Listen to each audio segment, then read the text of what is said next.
शब्दका ऐनाहरूमा यहाँहरूलाई स्वागत छ। नमस्कार, म लुमन्ती।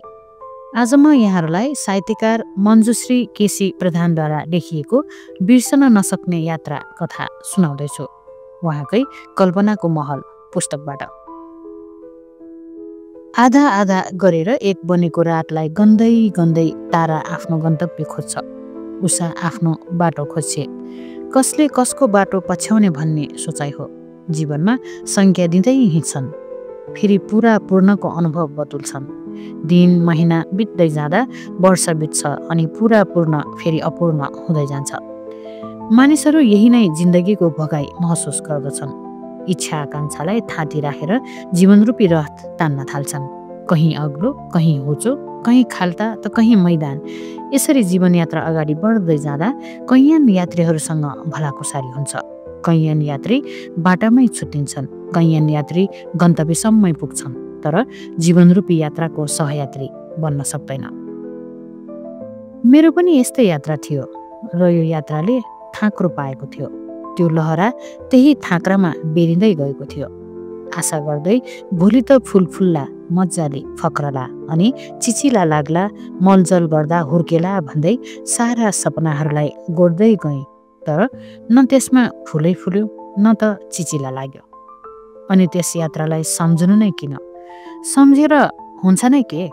म जे छु जस्तो छु राम्ररी फल्न नसके पनि लहरामा झुन्डिएको त छु। वर्षमा आकाशको पानीले नुहाएको छु। कसैको लागि भोक मेट्ने फल त भएको छु। मैले बर्सातलाई कुरेर फरक के हुन्छ र? कसैको प्यास त मेटेको छु आफ्नो गला सुकाएर।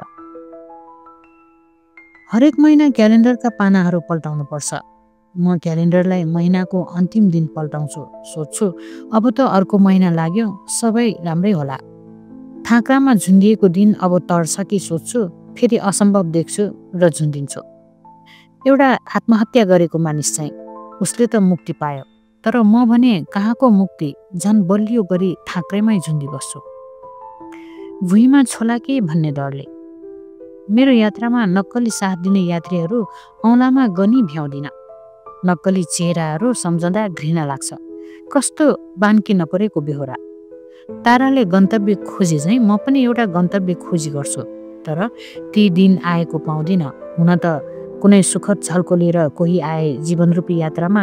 उषाले आफ्नो बाटो खोजेको दिन सुखद झल्कोको आशा दिनेले मन खोल्न नसक्दा र दुःख दिनेहरूले पुरै रामायण खोलिदिएर महाभारतको लडाइँ लड्छन्।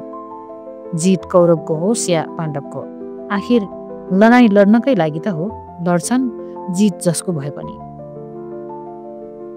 बिर्सन नसक्ने यात्राको स्मृति यो यात्राको बाटोमा उबद खाबद धेरै रहेछन् र पनि यात्रामा निस्केपछि तर्नै पर्छ बाटो।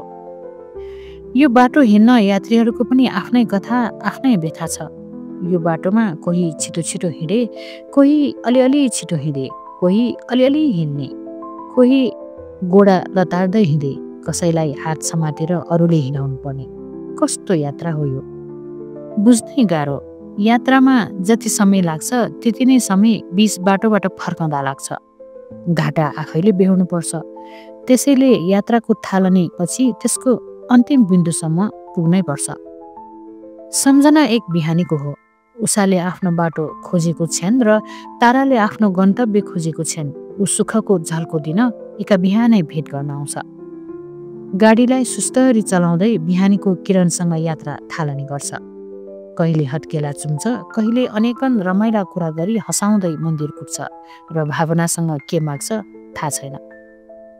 दुई हात जोडी भगवानलाई दर्शन टक्राउँछ। सायद यसैमा आनन्दित मान्छ होला। ऊ क्षणिक भेटमा रमाउँछ। ऊ यसरी महिनौँ भगवानको ढोका पुगेर ढोक टक्राउँदै मलाई आकर्षित पार्छ। सायद मेरो मन भगवानमा समर्पित ठान्छ होला। ममा कुन छल कपट थियो र? एउटा स्वच्छ मित्रतालाई म अगाडि बढाउन चाहन्थेँ र अगाडि बढाउँदै लगेँ। यात्रामा लागेको समय बिच बाटोबाट फर्कँदा आफैले घाटा बेहोर्नुपर्छ भन्ने कुरा थाहा नहुँदा, जिन्दगीका मोडहरूको अनुभव नगर्दा आफ्ना पाइलाहरू छिटो अगाडि गएको अनुभव गर्छ। तर उसको पाइला जहाँको त्यहीँ छ। यो कुरा कुराउनेलाई होइन, कुर्नेलाई थाहा हुन्छ।